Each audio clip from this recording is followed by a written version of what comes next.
Hello, I'm Bill Monroe, and welcome to 2-Minute Talk Tips. This week's tip, run your videos in full screen. Over this past weekend, I went to an event where I saw a presentation about the power of dance, and it was really well done, actually. The slides were generally effective and legible, and that is awesome to see. But the presenter also included a lot of videos in the slides. Run your videos full screen, and this presenter did not do that. See, when you don't run your videos full screen, you're running your video in a smaller frame on your slide where folks can still see your headline. The thing is, that headline on your slide doesn't help when that video is playing. And you really want folks to see the detail in that video so they can see all of the activities. If that video is important enough to include in your presentation, then make sure it's going to be big enough and visible enough for folks to be able to see. Now, this is actually really simple to do. You don't have to make any changes to the way you actually run your slideshow during your presentation. You can actually set it so that as soon as you click on that slide, your video will go to full screen. Talking about the latest version of PowerPoint, since that is the most popular, first add a video to your slide. Next, you would click on the video in the slide creation mode to make the Playback tab appear at the top of the screen. And then you would click on the Playback tab and look for the option for full screen. Make sure that checkbox is selected and you're set. I'm going to include a screenshot of this menu over on 2minutetalktips.com for episode 46, so you can go ahead and take a look at that.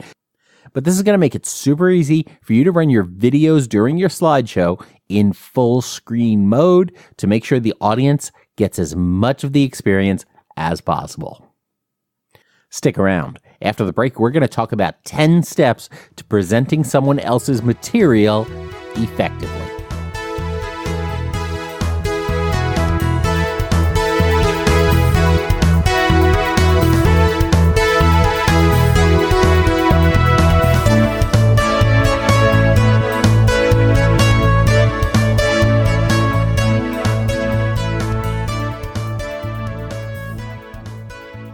Welcome back. A few years ago, my role as a training manager, I was one of the folks responsible for running a training event that actually had 10 different training sessions running simultaneously, and everybody in each session would then move on to the next session on their schedule as we rotated an entire group through. My boss came up to me during the first day and said there had been some complaints about one of the trainers in one of the sessions, and asked me to go ahead and sit in on it and check it out. So, of course, I did. And as the trainer went through the presentation and went through the material, he was making some inappropriate comments and inappropriate jokes and just generally not doing a very good job with the material. Was not reflecting the professional nature of the organization that we wanted to present. After other discussions with few people who saw his presentations, we ultimately decided that for the good of the event, we needed to pull him out.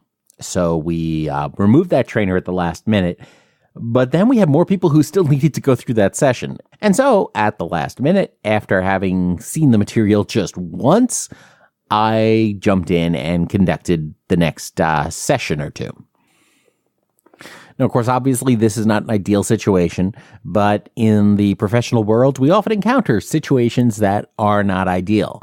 We need to make decisions at the last minute to solve a problem or to give our customer or our trainees the best experience possible. And we have to weigh that against a presenter who is not effective where we need to make a change, or it could just be that a scheduled presenter is suddenly not able to make it to an event. Maybe they've become ill or had a family emergency or other higher priority business obligations took them away from that meeting, and we have to make a last minute change of presenter. And at some point, you may find yourself in such a situation where you are called upon on relatively short notice to go ahead and take over for another presenter and to present their material. So what do you do? Here are 10 steps you can take to be more effective at presenting somebody else's material. Now, one thing I do want to note is that Not all of these steps are going to be relevant in every situation. It is going to vary widely based on things like how much advance notice you have, how much flexibility you have, your particular area of expertise, and a number of other things. So consider each of these steps as you approach this kind of situation and adapt as necessary for your specific situation to give your audience the best experience possible. So those 10 steps that we're going to talk about are: first, try to talk with the original presenter. Second, identify the goal, theme, call to action, or objective of the presentation. Third, review the speaker notes. Fourth, figure out how much freedom you have. 5, recognize your own personal limitations. 6, go ahead and tell your own story. 7, make analogies to your own expertise. 8, rely on your audience. 9, use an assistant with a back channel. And 10, remember that there is a reason that they chose you for this project. So first of all, talk with the original presenter.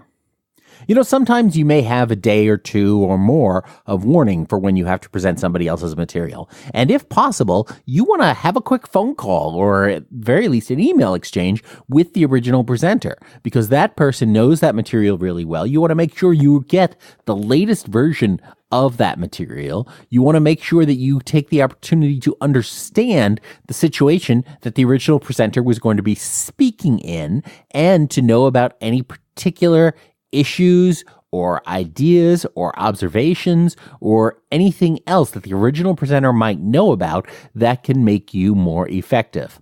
It's also a great opportunity to have the original presenter walk you through the content, so they can actually go ahead and take you through the slides, take you through the demonstrations, take you through anything else that's on there. And it gives you an opportunity to ask questions not only about the audience, not only about the context, but also about the material itself.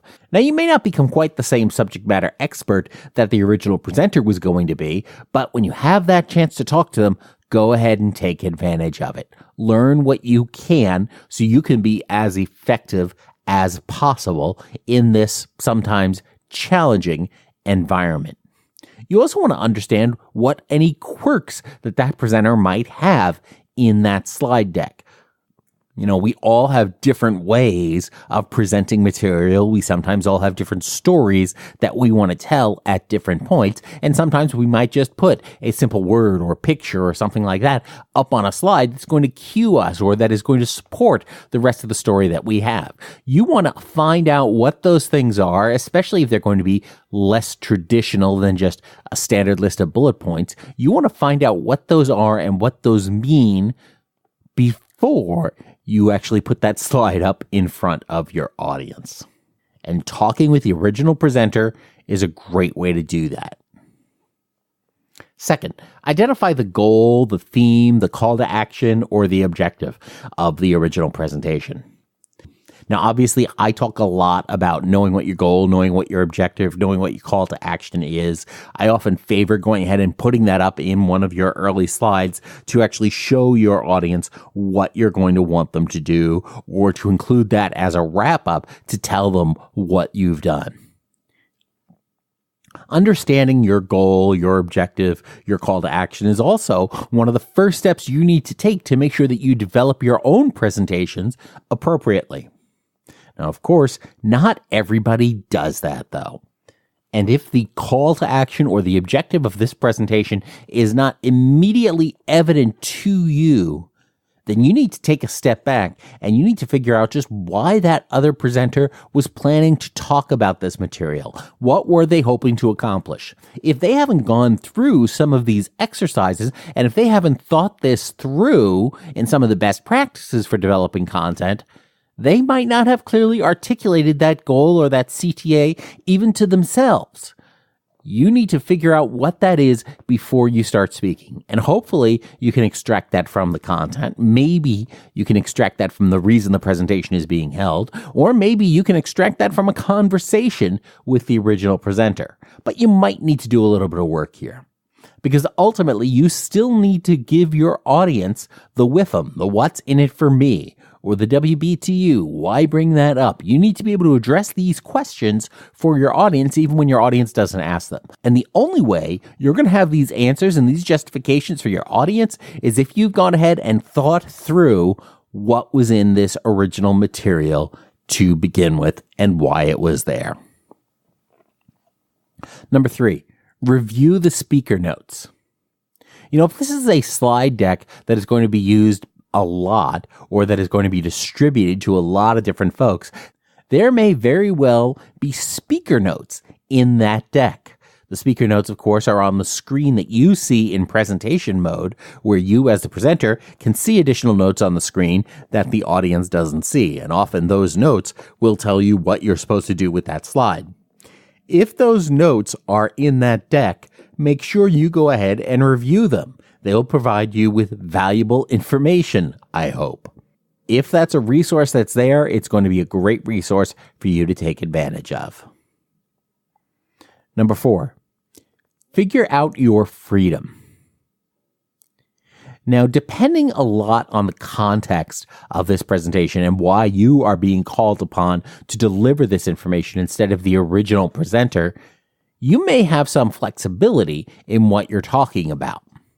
So speak with either the event organizers or your boss or whoever it was that asked you to take over somebody else's content and figure out how closely you need to adhere to the original material in that deck and to the original material that the original speaker was going to be talking about.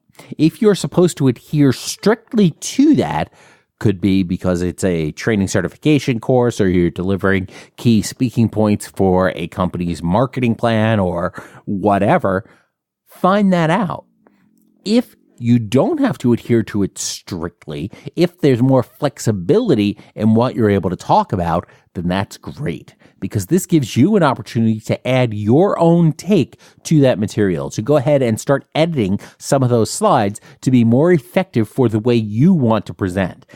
And if the previous presenter has not already articulated that goal, that CTA, that objective that we talked about a couple of steps back, it gives you the opportunity to go ahead and integrate that into the material before the presentation starts and gives you that flexibility and that freedom to not only make the original presentation more effective, but to put your own individual stamp on it to explore some of your own expertise in that content.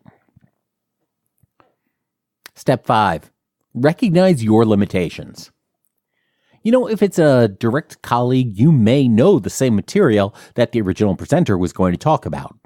Or you may be presenting material you are not familiar with at all. It could be a different subject matter altogether, or it could just be a related subject matter.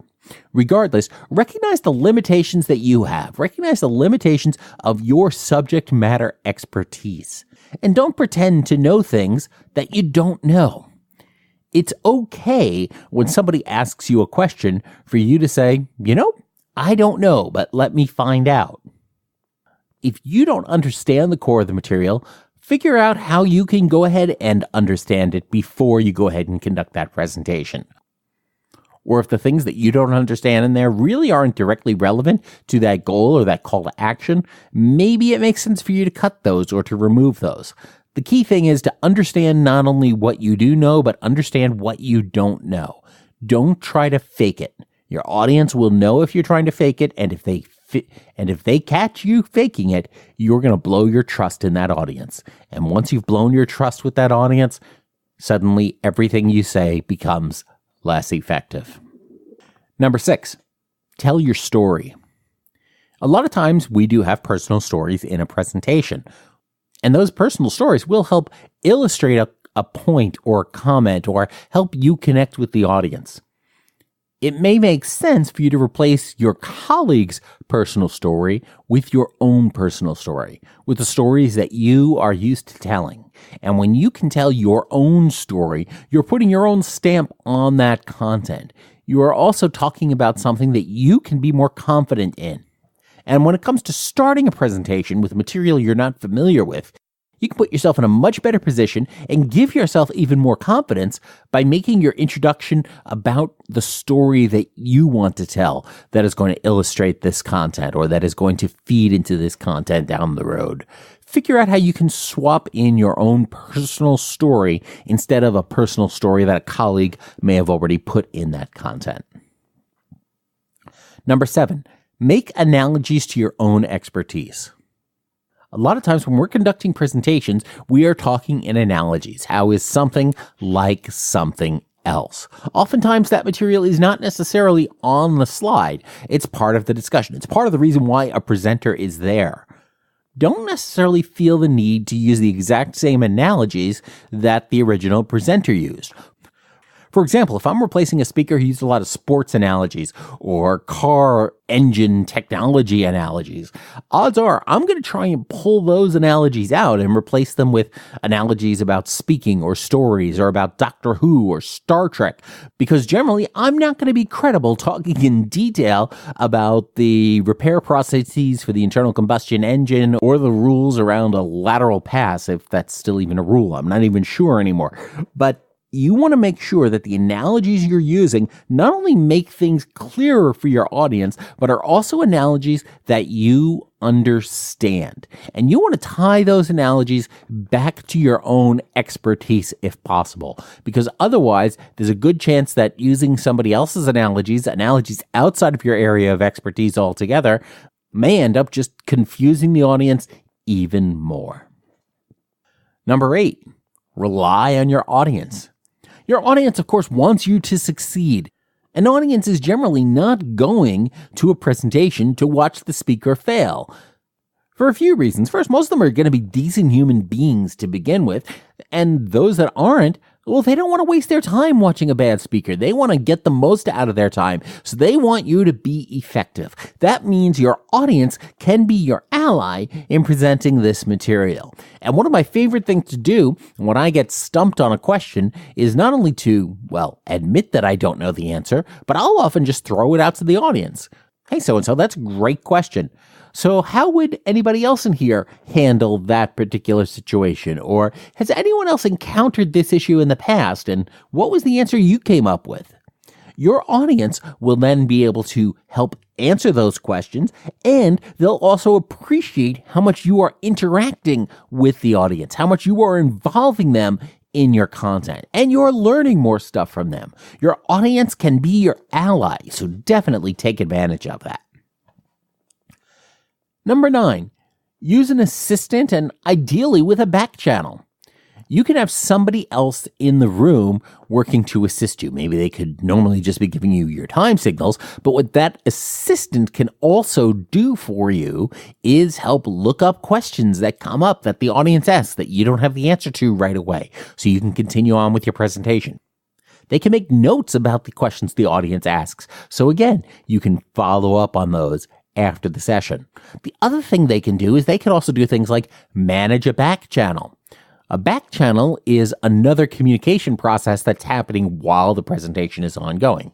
For example, one of the things you'll see at a lot of big presentations, like at CES keynotes and other big keynotes at various conferences, is there'll be a Twitter back channel, and there'll be people in the audience who are tweeting about your content while you are speaking, and there'll be questions that pop up and things like that. And if you have a very large audience that you're presenting in front of, you can have an assistant back there who's monitoring that audience back channel and answering questions and providing additional comment, and maybe even raising things to your attention while you're speaking.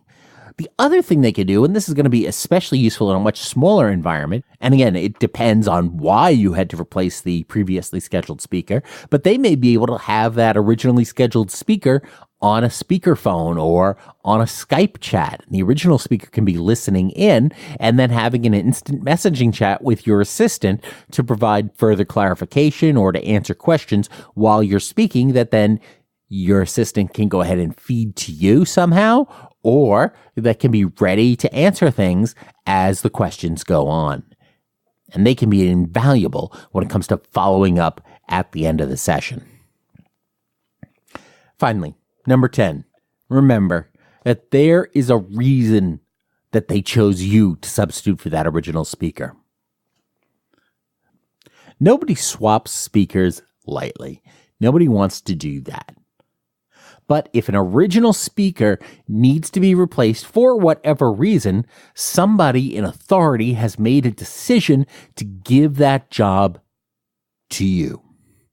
And they gave that job to you because they are confident that you have the ability to step in for that original speaker. They are confident that you have the ability to get the job done. They are confident that you can effectively take somebody else's material and present it to that audience.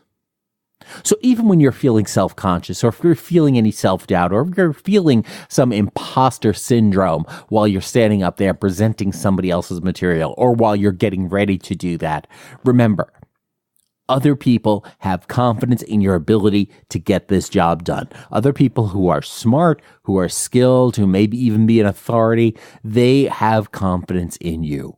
If you don't have that same confidence in yourself, go ahead and trust them. Trust them that they made the right call when they gave you that task. So that's it.